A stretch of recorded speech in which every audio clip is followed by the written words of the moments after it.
Bueno, mire, como usted sabe, en esta semana en la que hemos regresado de la discusión, no solamente de lo que se acordó en la Suprema Corte de Justicia de la Nación cuando dictaminó que la ley de la industria eléctrica de marzo del 2001 tendrá vigencia legal, bueno, pues en ello también hemos visto que esta ley modifica, entre otras cosas, el mecanismo del despacho de las centrales eléctricas para que dar en prioridad de oferta al consumo la energía producida por las plantas generadoras de la Comisión Federal de Electricidad, ya sean de carácter hidroeléctrico, ciclo combinado, eólica, solar, la que producen los particulares. Y desde luego, bueno, pues además prevé esta ley obligar a la Comisión Reguladora de Energía a revocar los permisos de autoabastecimiento de particulares.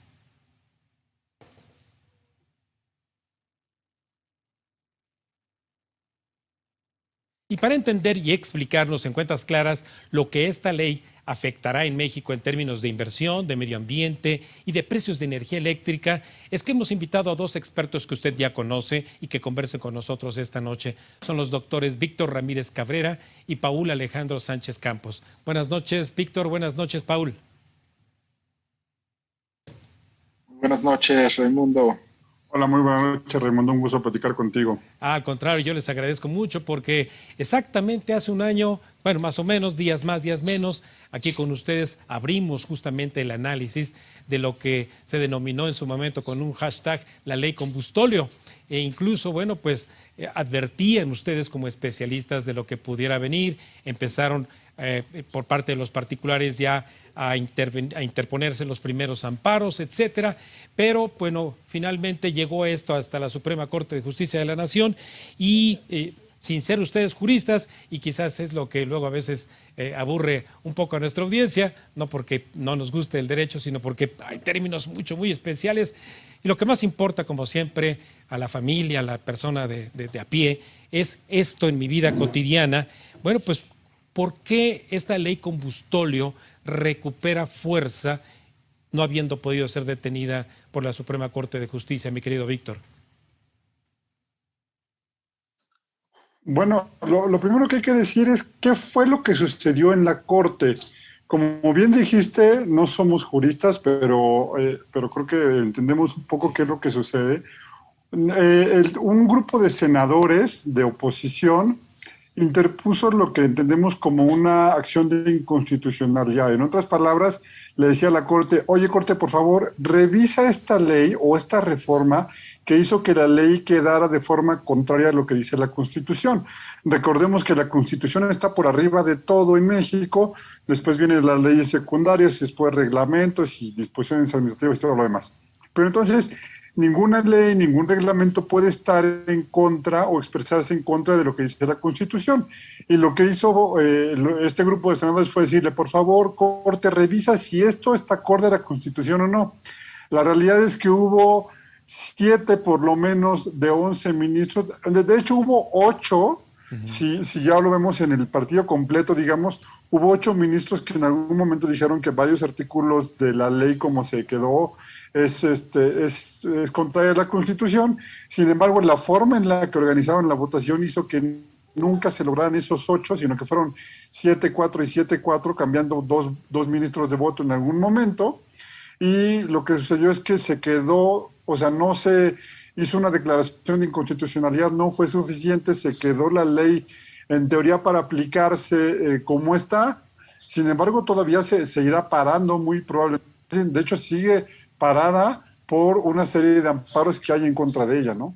Sí, Paul, exactamente también, como decía yo hace un año, aquí junto con Víctor, tú advertías, Paul, que justamente esos amparos se justificaban porque iban contra la competencia, contra la protección del medio ambiente y a una salud digna de parte de nosotros, de los ciudadanos, y además, obviamente, de privilegiar el regreso de un monopolio. ¿Seguirá siendo así, mi querido Paul? Mira, hay las dos maneras de verlo. La manera centralista, que es la que presentó el presidente, ganamos y por lo tanto la ley es constitucional, pero la estrategia no va de esa forma. Es decir, todas las leyes son constitucionales hasta que no se demuestre lo contrario. Sí. Sin embargo, hay, como dijo Víctor, depende de los grados de inconstitucional o de mecanismos de o de los mecanismos de defensa que tiene el ciudadano.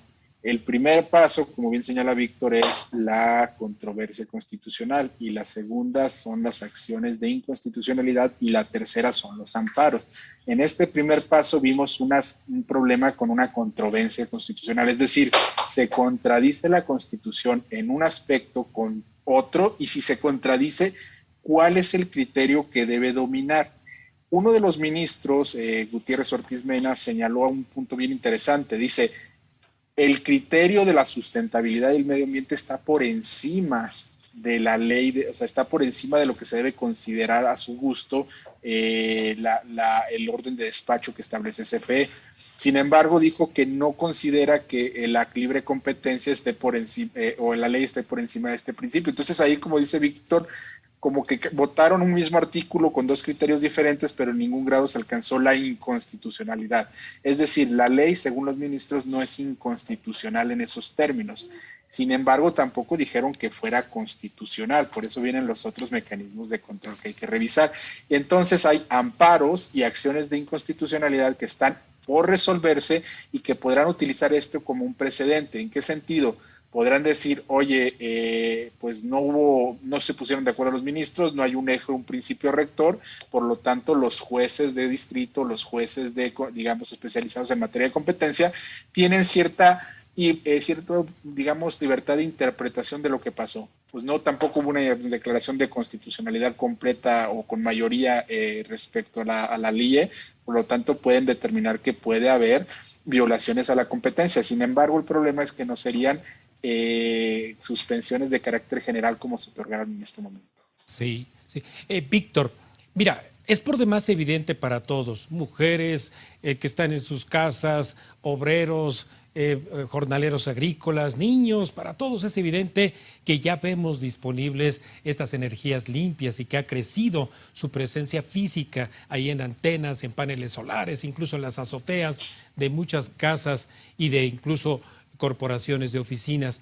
Esta transición hacia el consumo de energías limpias, ¿por qué no le ha alcanzado el tiempo a la CFE de invertir en estas energías y entonces sí tener ese derecho a un aire limpio?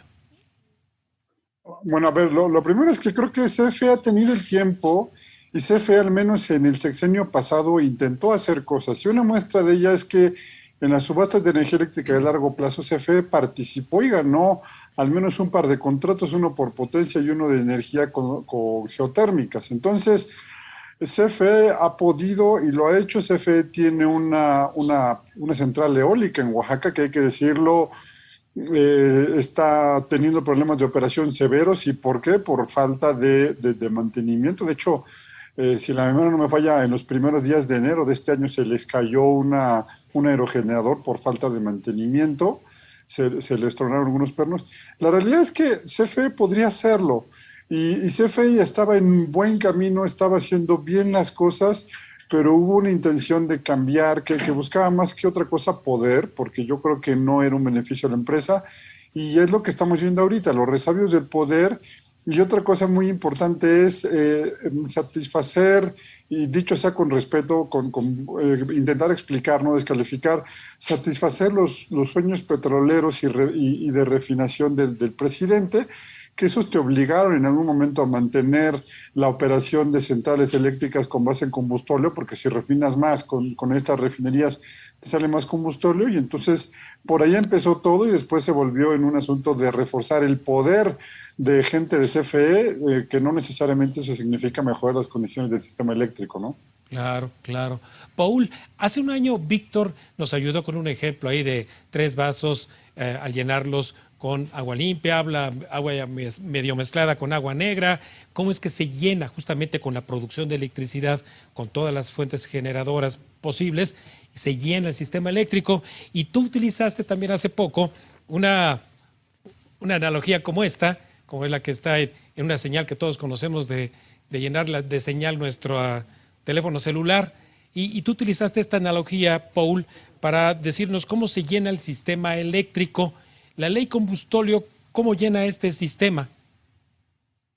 Mira, el orden de despacho como está actualmente, como bien señalas, es para mí como la señal de tu celular, ¿no? Se ven pequeños líneas creciendo hasta llegar a cuando tienes todas las líneas, ¿no? Entre menos señal hay, pues menos rayitas tienes hasta que tienes muy poquitas. Lo que está pretendiendo la reforma de la ley combustóleo es que la rayita grande, la más cara, esté primero, después una rayita chiquita, una mediana, otra más grande, otra mediana. O sea, crea una distribución que ya no está ordenada, que básicamente ya no tiene que ver con poner en mayor y menor los costos, ni siquiera unitarios, como a veces defienden y se contradicen. Lo que están poniendo es básicamente un despacho por decreto, es decir, estas son las que van primero y son las que yo digo. De hecho, la Corte es muy interesante lo que señaló porque dijo que si bien en el proyecto que mandó el partido en turno señalaba que querían darle cierta, digamos, prioridad a las hidroeléctricas, que eso no quedaba claro en el documento y que realmente podrían ni siquiera darle esta prioridad que señalaban y por el contrario, podrían darle prioridad a carboeléctricas, termoeléctricas de combustóleo y diésel y otras fuentes fósiles que pueden ya ser viejas, acabadas. La única condición es que sean de propiedad de CFE. Vaya. Bueno, amigos míos, en esta primera parte de esta mesa de análisis con ustedes, obviamente estamos analizando justamente las implicaciones de la ley de la industria eléctrica que va a seguir vigente, que va a seguir el empresario amparándose, pero ¿qué les parece si en una segunda parte pues vamos abordando las consecuencias? Porque al final de cuentas quien nos está escuchando pues quiere saber si le va a llegar más alto su recibo de luz o no. Vamos a un primer corte. Muchas gracias, mi querido Paul y Víctor, por esperarnos aquí. Un breve corte nada más. Bueno, pues les recuerdo nuestras redes sociales antes de ir a este breve corte de la Agencia Mexiquense de Noticias para que nos sigan en Facebook y en Twitter, @AMX Noticias y @Raimundo Tenorio.